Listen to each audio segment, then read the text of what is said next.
et de bonté, nous te sommes reconnaissants ces avant-midi.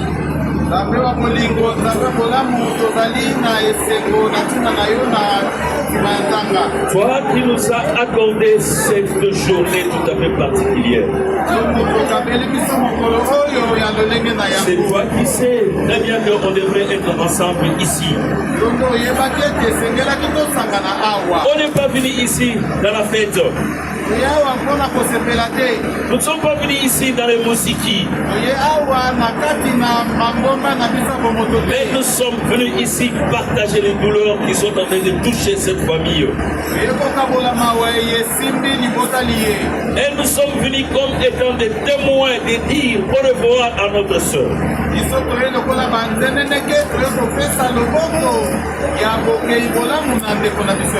Nous la connaissons très bien, elle était notre soeur et notre maman.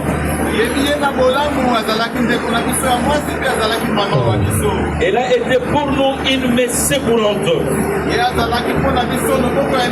Et aujourd'hui, elle vient de nous quitter. Accorde-nous ce moment, Seigneur, pour que nous puissions faire ces obsèques dignement. Bénis tous ceux-là qui ont laissé leurs charges, leurs activités pour venir se joindre à nous. Bénis tous ceux-là qui ont contribué pour que ces obsèques puissent passer en ordre.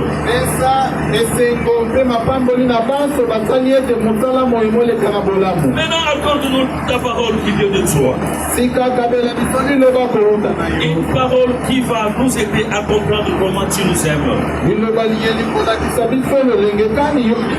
Assiste la famille qui est restée éprouvée. Commence avec le termine avec nous. Qu'un esprit impur ne puisse planer ici. Il dit aux prières de notre apôtre, patriarche, apôtre et tous les apôtres.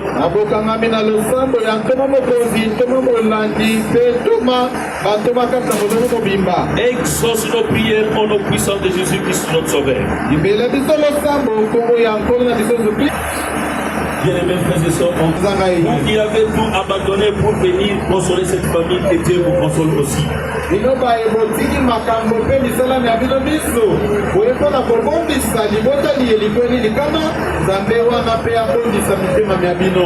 vous transmettons nos condoléances qui viennent du fond de nos cœurs.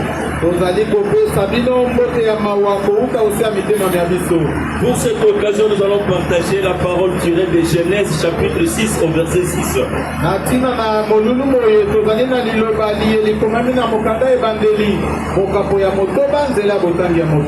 L'Éternel se répandit d'avoir fait l'homme sur la terre et il fit affliger en son cœur.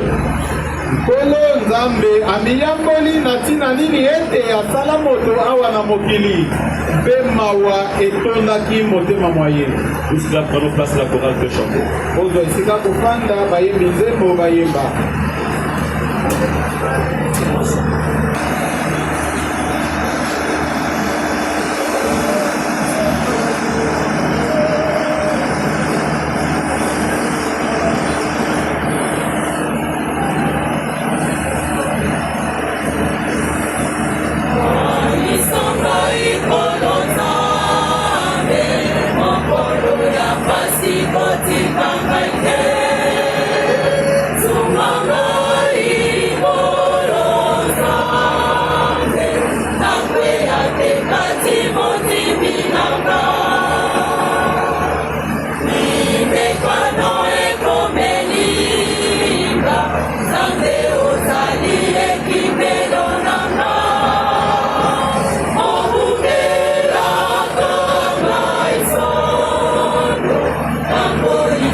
Ça n'a pas l'importance que ça puisse être prêté.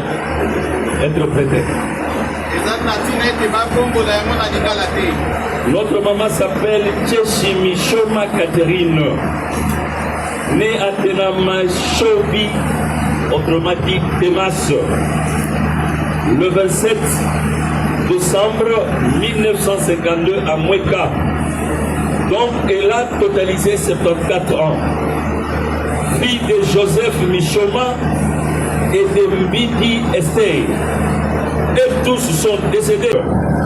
Donc, des garçons sont décédés. Des garçons et 3 filles sont en vie. Et 13 petits-fils et petites-filles. Elle est de la province du Kasaï, territoire de Mweka, secteur de Tenamashobi, village de Tenamashobi. Depuis 1980, elle était baptisée et scellée par l'apôtre Paul Kabea à Mweka, dans la foi et l'enseignement apostolique, et est restée fervente dans cette foi jusqu'à son dernier jour. Voilà un peu brièvement ce qui est comme biographie de notre maman. Wana na beaucoup sebo tala maizalaki masolo ya makambo maleka kalaya de commencer à autorotika biso. Bien-aimés membres de la famille éprouvée. Balingami bandini bota ya mowei. Bien-aimés connaissances et amis. Balingami bayebani pe baninga. Ce n'est pas facile de venir dans les obsèques pendant la semaine. Ezali ete koyaka na milulu ya matanga na katikati ya poso. Nous sommes que le jeudi où tout le monde travaille. Tozali kokola poso ya mosala mine wapi bato baso basalaka mosala. La vie est tellement difficile. Bomoi ekomi mikakatano koleka. Tout le monde se débrouille pour avoir quoi manger, quoi se vêtir, quoi payer le loyer. Baso bazali kotungisa makozwa nini ya kolia, nini ya komela, nini ya kofuta ndako ya kolala. Mais disposer un temps de venir consoler une famille éprouvée, ce n'est pas une chose facile. Obunda pona kozwa tango na kata mikakatano miyeko ya kosala bakobondisa mitema baye bakufeli ezali petete. Vous aujourd'hui, vous avez complété ce que les Écritures saintes disent. Bino boyei kokopisa maye makomi masanto malobai. Il est tellement meilleur d'entrer dans les maisons de deuil que d'entrer dans des lieux de fête. Ils vont préférer manger et boire. Et après, ils vont danser. Donc, ils ont eu déjà leur salaire. Mais lorsque quelqu'un est décédé, qu'est-ce qu'on va avoir dans le lieu de deuil? Est-ce qu'il y a à manger? Est-ce qu'il y a à boire? Est-ce qu'on va danser? Même si on danse, on va danser comment? Il n'y a que de pleurs. Mais là, qu'est-ce que vont faire les gens qui vont venir maintenant au lieu de deuil? Ils seront à côté de ceux-là qui sont éprouvés. Maman ne pleure pas beaucoup. Ça, c'est le chemin pour tout le monde. Papa n'était pas. Dieu aura pitié d'eux. Et Dieu va les consoler. Chers amis, vous qui êtes venus ce matin ici, au jour que vous aurez aussi vos problèmes, au jour que vous serez aussi affligés, je demande à ce Dieu-là qu'il vienne vous consoler, qu'il vienne aussi vous assister, parce que vous en avez aussi besoin. Vous qui avez dépensé vos moyens, vous n'avez pas dépensé pour dépenser. Vous en avez compati. Vous en avez fait comme les disciples cachés de Jésus.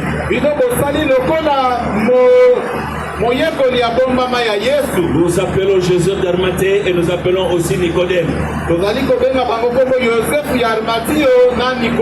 Ils n'étaient pas des apôtres, mais je vous le dirais qu'ils étaient des apôtres cachés. Lorsqu'ils ont vu que Christ est décédé et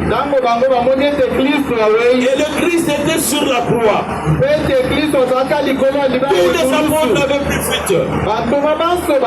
Tout le monde qui avait avaient mangé par la main de Jésus avaient pris fuite. baoyo baliaka na loboko ya yesu Ceux qui bakimaka avaient ye bu par la main de Jésus avaient pris fuite. baye bamelaka na maboko ya yesu bakimaka Même ceux-là qui firent sauvés, bien guéris par des maladies, par Jésus, avaient pris fuite. na baye babikisana na makolo mpe ya yesu bango mpe bakimaka. Ce sont ces deux disciples qui sont allés demander, donne-nous le corps de notre Seigneur, nous devons l'enterrer. bayekoli mibale baye nde bakendaka kosenga ndoto ya kristo bopesa biso nzoto na ye tokende Donc kobunda vous qui avez fait cela, vous êtes des Joseph d'Arimathée, vous êtes aussi des Nicodème. bino baye boye awa bozali bayosefu ya arimatio mpe bozali banikodemo. Si vous resterez fidèles, l'Éternel ne veut pas vous laisser, il va vous donner votre récompense. ntango bokotikala mayengebele nzambe akotika bino pamba te akopesa bino lifuta. Revenons en ce que nous venons de lire ici à l'hôtel des classes. tozongela makomi mayeboti kotanga awa. L'Éternel s'est repenti d'avoir fait l'homme. kolo nzambe amiyambolaka na tina nini ete asalaka moto. Comment Dieu peut commencer à se repentir?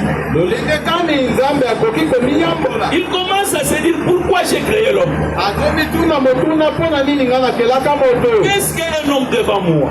moto azali nini liboso na Si ngai. on revient en Genèse chapitre 1 au verset 26, il est dit ceci. simon azongi na mokapo ya tuku mibale na sango na nzela ya sambo alobi boye. Au Genèse, au livre de Genèse chapitre 1 au verset 26, il est dit ceci. na mokanda ya ebandeli mokapo ya yambo nzela ya botangi ya tuku mibale na sango balobi boye. Dieu dit, créons l'homme à notre image et à notre ressemblance. nzambe alobi tokela moto na elilingi na biso mpe na ekokaneli na biso. L'homme est l'image de Dieu.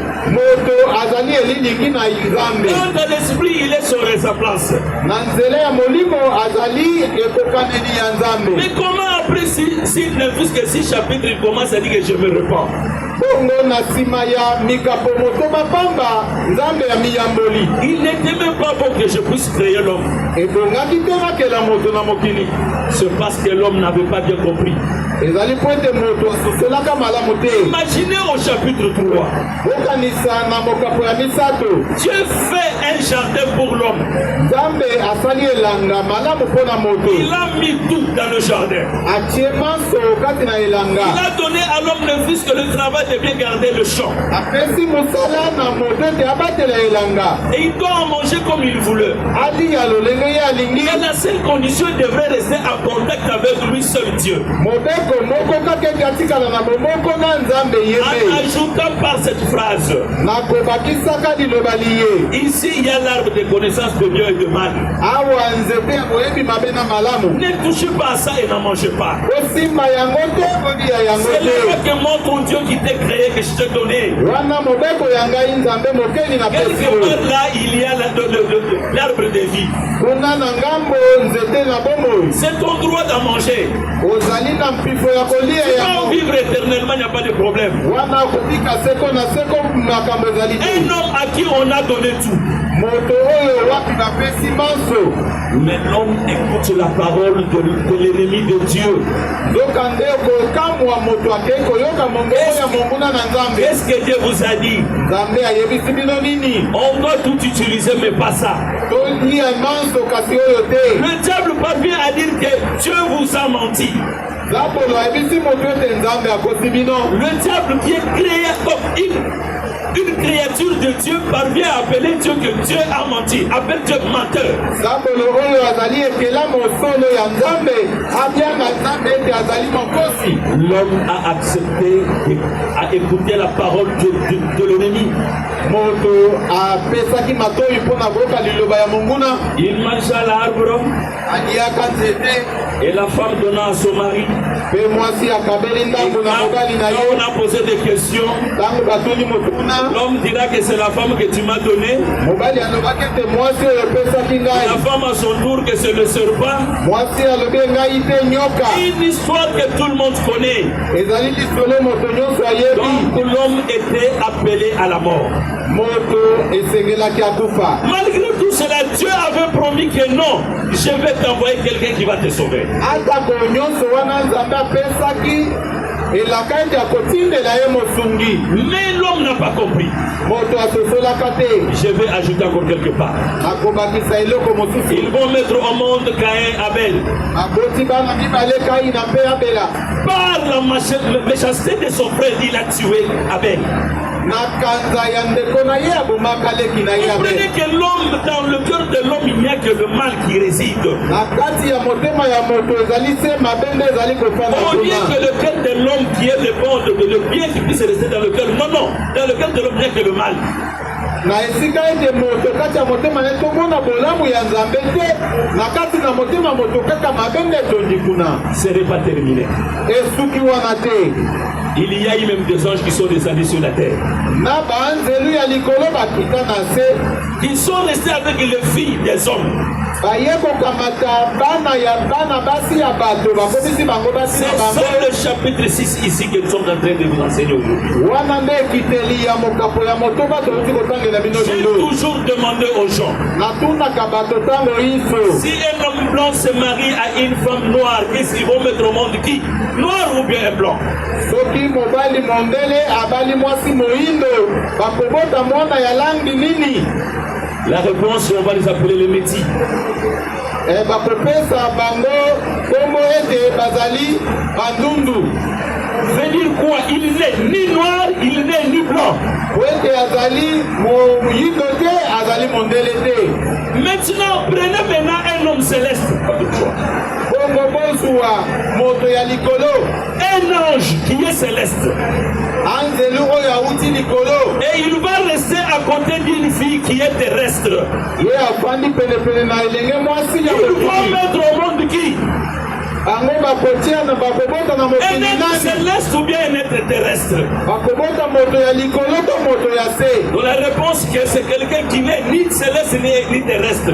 Eyano ezali ete bakobota moto oyo azali moto ya likolo te azali mpe moto ya se te. On les appela les Néphilim. Babengi bango banefilimo. Donc, à cause de l'homme, à cause de l'être humain, il a accepté que une union qui ne peut pas exister puisse exister sur la terre. Natina ete ya moto, natina ya moto mpe natina na tabolo esalemi ete moto oyo esengeli azala te akoma na mokili. Donc l'homme écoute toujours ce qui est mal. Moto matoi na ye yokaka se Mais mabe. tout ce qui est bien, l'homme n'a pas le droit d'écouter. Makambo ya malamu moto alingaka koyoka yango te.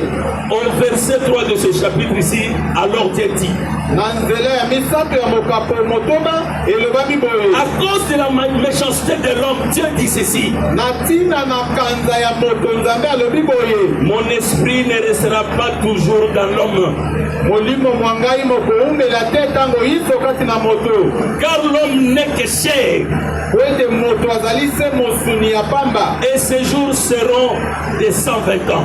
Pe mikolo mia ye mia koumela ekozala kama na tuku mibale ya mula awa na mokili. Écoutez la limite maintenant que Dieu a donnée à l'humain.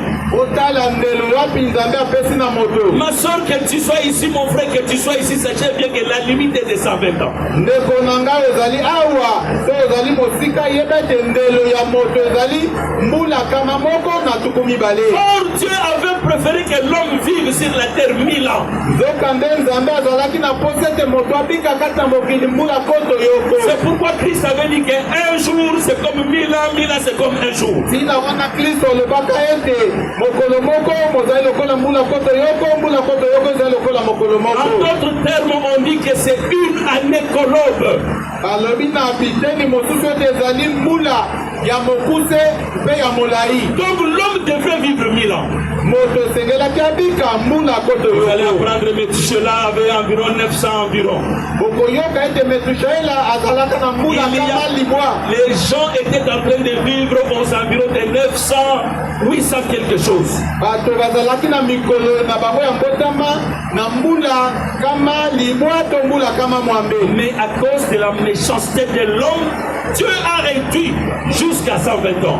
Na tina na kanza na motema ya moto Nzambe akutolaki yango kitoko ozongisa ngo na mbula kama moko na tuku mibale. Et comme la méchanceté continue, l'homme est réduit jusqu'à vers 70 ans. Tout le monde, donc l'homme est déjà fatigué à 70 ans. lokola makanza ezosila te na kati ya motema ya moto bambula ekiti kino kokoma na tuku sambo to tuku motoba. Comprenez que notre maman a dépassé l'âge actuel avec 4 ans. Koto sambo na sambo ya asali koto mula sambo na mi. À la fin, j'ai compris que cette sœur était fervente au moins en Dieu. Mais moi aussi, j'ai mon histoire envers cette maman. Mais pour moi, en manger lorsque j'étais allé épouser sa fille. Elle avait permis quand même que quelque temps qu'on reste ensemble. Je l'avais salué, je crois que 2 jours avant qu'elle puisse nous quitter. Oh, maman Catherine, Dieu là, Bonnie, aux habits, hein. Maintenant, ma question que je suis en train de se poser.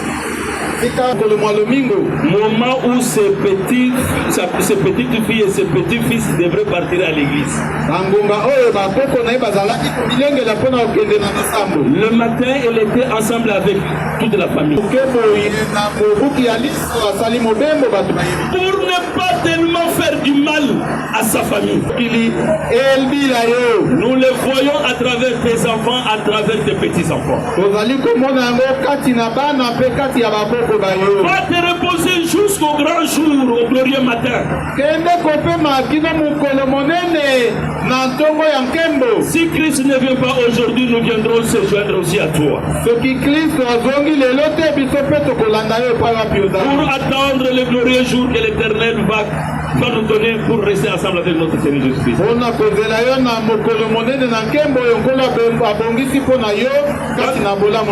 à vous, la famille qui est restée, qu'est-ce que vous tirez comme exemple, comme leçon auprès de cette sœur?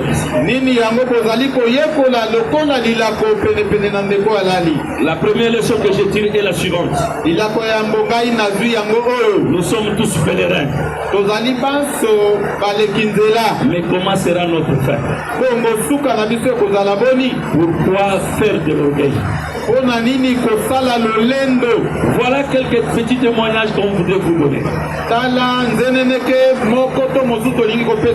Que l'Éternel vous bénisse. Qu'il vous assiste encore. Aujourd'hui et éternellement. Amen. Bien-aimé, ça peut être pour votre première fois d'être dans l'église apostolique.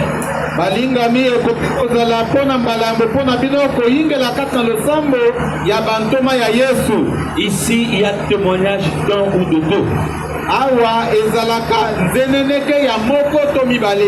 Nous vous demandons de garder un peu patience. C'est notre façon de rendre hommage à notre sœur. Acceptez-nous de pleurer notre sœur à notre manière. Quand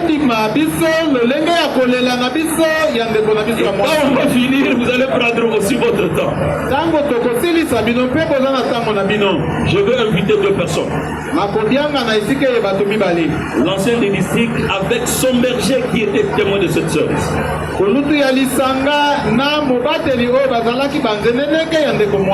Ils vont bien utiliser le temps, je le sais bien. Chers choristes,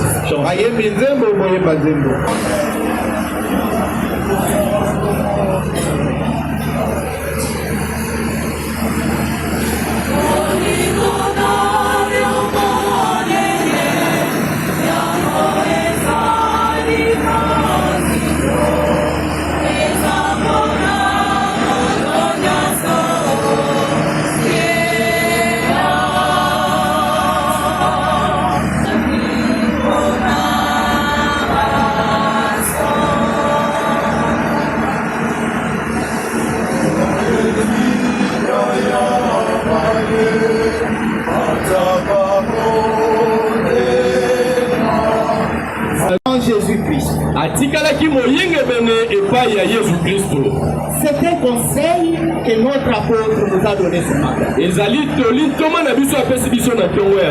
N'endurcissez pas vos cœurs. Il faut changer. Elle est restée 74 ans d'âge sur cette terre. Mais toi, mais moi, nous avons quel âge? Qu'est-ce que nous pouvons faire pour nous conformer à sa sagesse, à sa pureté? Changeons.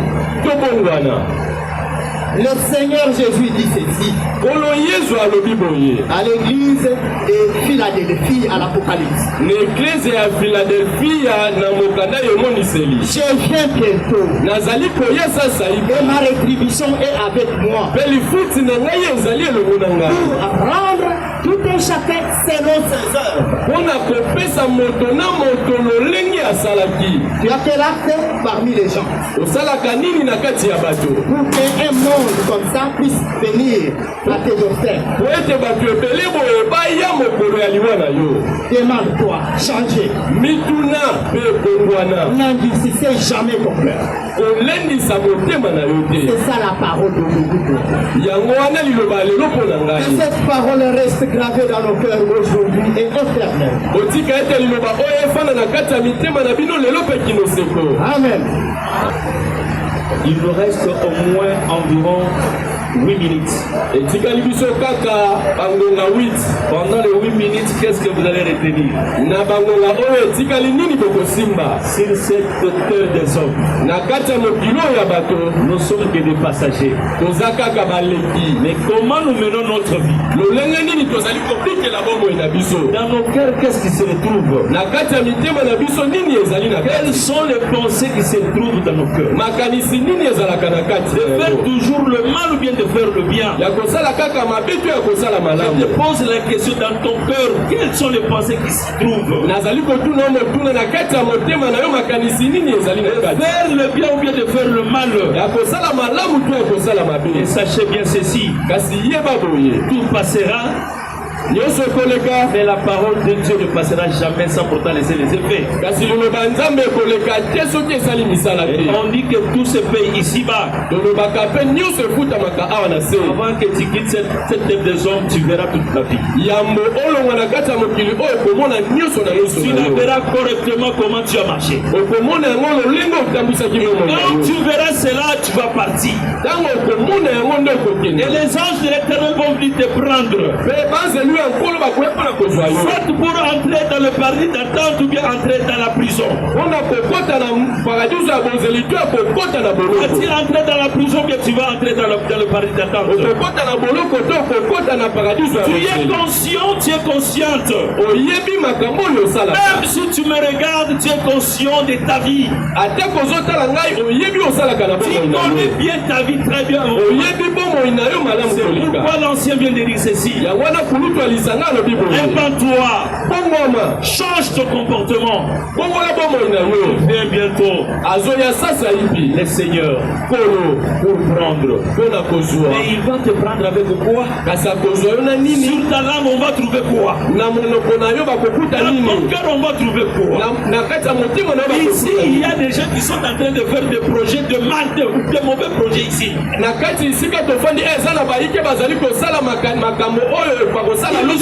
Ils ont déjà fomenté. Mais attention, Christ va venir. Et s'il te trouve avec cela, ça va tomber comme le jour de Noël. Les gens vendaient, les gens se mariaient. Quand est arrivé, c'était déjà fini. Que Dieu vous bénisse. Aujourd'hui éternellement. Amen. Alors nous vous demandons merci à l'éternel Dieu. Et c'est le moment que le voyage de votre soeur va commencer. Je demande aux serviteurs d'être avec moi.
Infiniment merci pour ce temps que nous venons de passer avec toi ici. Nous allons couper ça, mais les six mais les cinq colopos, il y a mis mon nom, il y a moi aussi, il y a moi aussi. Source glorieux, ça nous te recommandons la famille.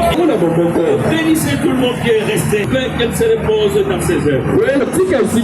Apprendre les transports. Et aux prières de la pauvre. Exauce nos prières au nom puissant de Jésus-Christ. Amen. Amen. Et la grâce de notre Seigneur Jésus-Christ, l'amour de Dieu et la côte Saint-Esprit soient demeurés avec vous tous. Amen.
Kasi mo,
Mama wangajile Ongajile mama wo mama ngajile mama wangajile Omusulu wa mayika wenda kuzabuka wa kuzabuka bakushiba Omusulu wa mayika wenda kuzabuka we wa kuzabuka bakushibe Kende na zando tote katama ito luka mbongo kocha makabo Hey, ngadile mama, oh mama Oh mama, ngadile mama Eva moko tekende mikonga tobuka bakoni toluka mbongo kocha mabonja Hey, nyuma walunge nini meshi Badi bateka na shamadilu mama o Ei atama salima ngomba na bino zero Yesu na batoma Aile bla mutokelwa kune kwe kadi chole chalelo chilwa chile ya mama o Tatu miranda lwa kwe chole chalelo chilwa chile ya mama Bakwimba kwenye bakwimba kwenye bakwimba kwenye bakwimba kwenye Moyo wani wa moyo wani moyo wani wa moyo wanye Chena mona muna mwimba kali chena mona muna mwenza mambe Hey moyo wa jingisiona mwambelele aye Aye aye mujulu netubwele Yeso bya pabulo bane bishale kalituye mujulwe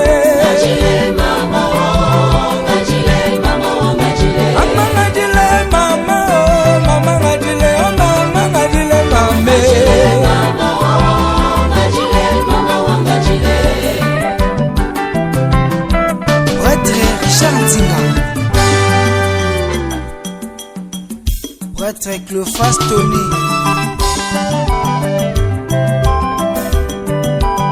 Prêtre Miller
Alléluia, Zambi wa moyo. Alléluia, Zambi wa moyo. Yesu kajagalene, Baba fa Yesu kajagalene. Mamu Maria ziwa gajile, Mamu Maria ziwa gajile. Udulu udulu mate, udulu udulu mate. Kobo kobo ye, kobo kobo ye.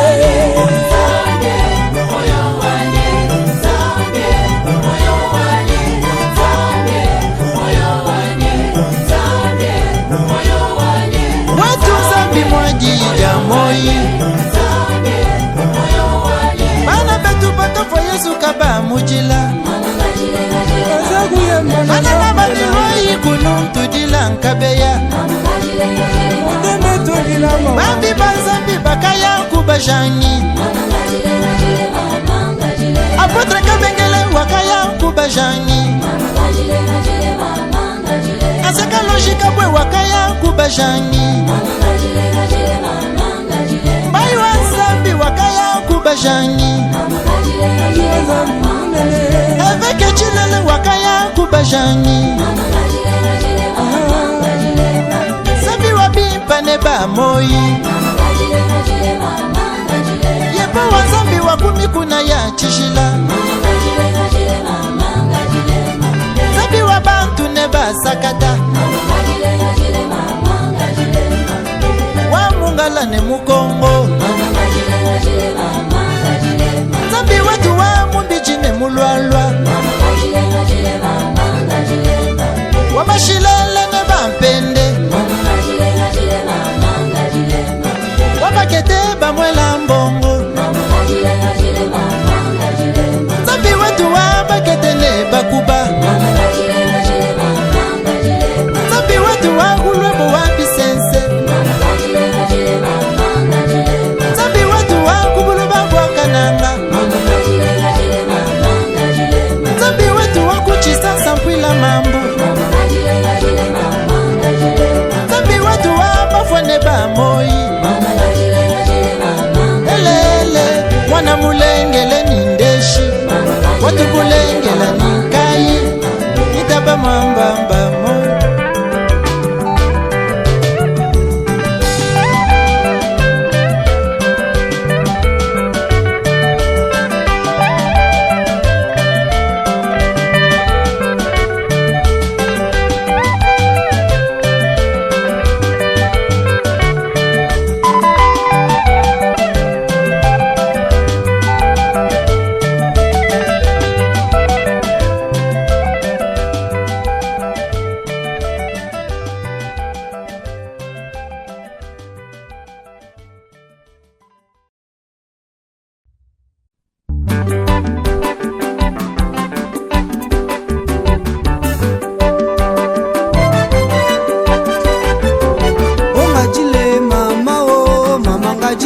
Mama wanga jile Onga jile mama o mama ngajile mama wanga jile Omusulu wa maika wenda kusabuka wakusabuka bakushiba Omusulu wa maika wenda kusabuka wakusabuka bakushiba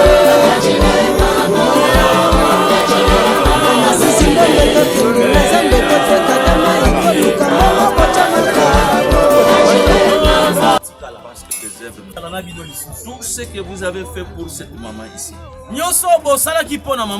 Aucun jour vous ne l'avez jamais appelée sorcière.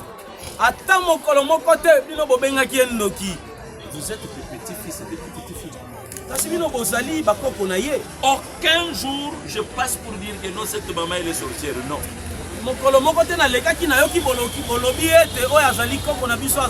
Combien sont en train d'appeler leur maman sorcière?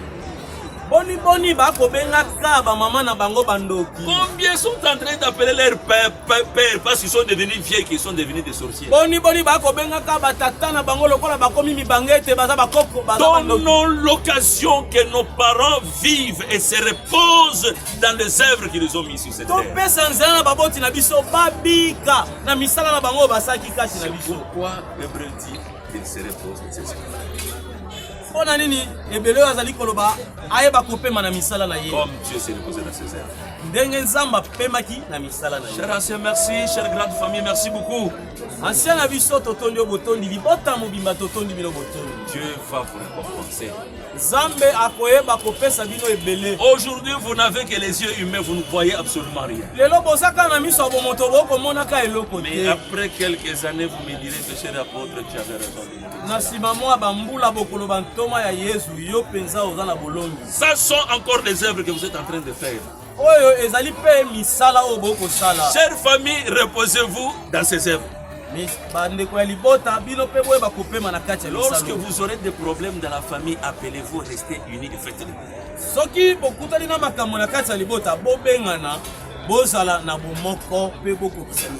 Ma phrase que je vous dis la dernière, l'union fait la force.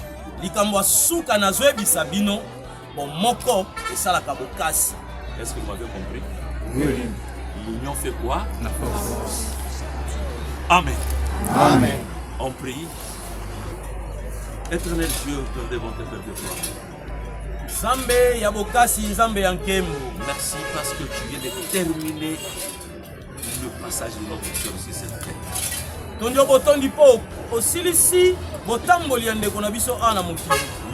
venait auprès de toi. Et en plus, il va rentrer auprès de toi. Mais quelle était sa mission sur cette terre? Ce n'était qu'il puisse te glorifier en tout et pour tout. Dans la souffrance, dans la bonté, dans toutes choses, cette sœur était en train de te glorifier.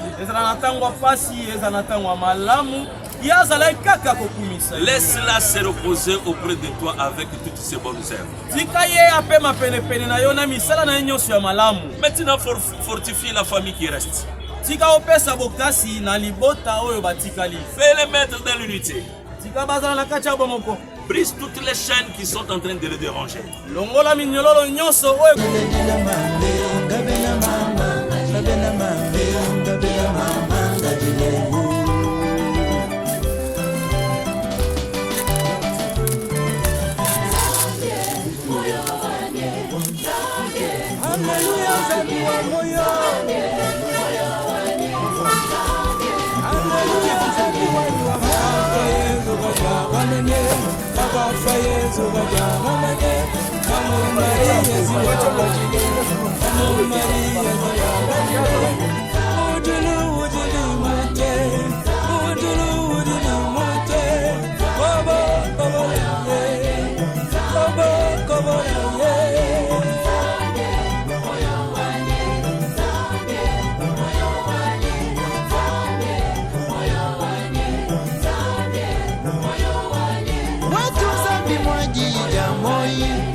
Apotre Kabengele wakaya kubajani Asaka logika bwe wakaya kubajani Bayi wanzambi wakaya kubajani Eveke chilele wakaya kubajani Sabi wabimpa neba moyi Wazambi wakumi kuna ya chishila Zabi wabantu neba sakata Wamungala ne mukongo Zabi watu wa mumbichi ne mulwalwa Wamashila